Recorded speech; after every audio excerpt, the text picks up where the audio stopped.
Pour faire le point sur la séance boursière du jour. Tout pour investir, le match des traders.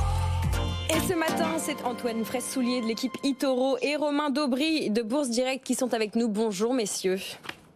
Bonjour. Romain, on est dans l'attente à 14h30 des chiffres de l'évolution des prix des États-Unis. On attend ce chiffre. Qu'est-ce que vous allez faire aujourd'hui? Qu'est-ce que vous pouvez partager avec nous de votre séance sur les marchés? Bonjour Lorraine, bonjour à toutes et à tous. On a un scénario qui est assez ouvert pour l'instant, avec un risque un petit peu asymétrique.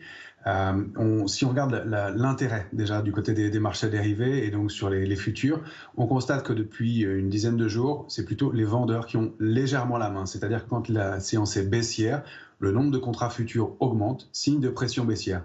Reste que quand on rebondit, le nombre de contrats diminue et assez sensiblement. Ça veut dire qu'on n'a pas de soutien acheteur pour l'instant, donc pas de nouveaux entrants à l'achat, mais une prise de bénéfice assez rapide des vendeurs. Donc on n'a pas de stratégie baissière forte et pas de soutien à l'achat. Du côté des couvertures, on a un ratio put-call qui indique que les opérateurs qui étaient très complaisants, on l'avait évoqué ensemble il y a quelques temps, sont devenus plutôt plus prudents, un petit peu plus. Le ratio de couverture est maintenant équilibré, avec à peu près une option d'achat pour une option de vente sur les cours actuels, ce qui veut dire qu'une mauvaise nouvelle surprendrait moins et que le mouvement serait moins brutal. Et puis, on a des volumes qui sont un petit peu plus lourds dans les mouvements de baisse et un peu plus légers quand on rebondit. On n'a pas de nouveaux entrants et les opérateurs ont du mal à payer les niveaux actuels. Reste que dès qu'on consolide un petit peu, on voit des entrées et des opérateurs qui tentent d'entrer dans le marché. Donc, on est bloqué entre deux choses. D'une part, des opérateurs qui ont bien acheté, qui n'ont pas vraiment envie de vendre. Même si, précision, on constate qu'il y a une certaine rotation sectorielle qui se met en place, il y a beaucoup de titres en retard qui repayent ces derniers temps. On le voit avec des titres comme Eurofins Scientifique qui se repositionnent pas mal, Valeo, tous les équipementiers d'une façon générale. On a Alstom qui est très bien reparti, puis même des plus petites capitalisations. Il y a beaucoup de choses qui se passent du côté des petites et moyennes capitalisations. Il y a des titres comme De Richebourg et Eramet qui repayent pas mal et des plus petites encore. Donc ça, c'est pour ceux qui ont été bien payés. Et puis les autres veulent acheter sur repli et on sait qu'il y a beaucoup de cash.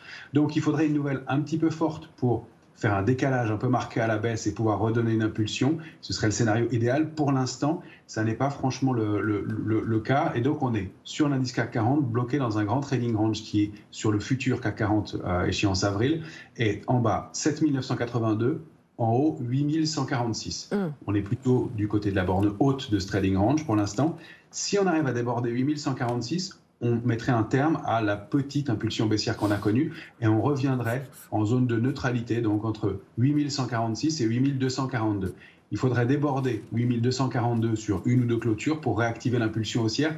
Je pense qu'on n'a pas vraiment le momentum pour le faire tout de suite. En revanche, si on rompt 7982, la cible idéale, c'est 7820-22, qui est donc un niveau de consolidation qui pourrait offrir des points d'entrée pour les opérateurs et recréer une dynamique haussière. Il ne faudrait pas qu'on retombe dans un scénario comme on avait connu l'année dernière. Octobre 2022, avril 2023, on était monté très fortement. Et ensuite, d'avril à septembre, il ne s'était plus rien passé après qu'on ait pu avoir un trou d'air. Merci Romain pour cette lecture. Et vous Antoine, quels sont les niveaux techniques que vous surveillez aujourd'hui? Oui, effectivement.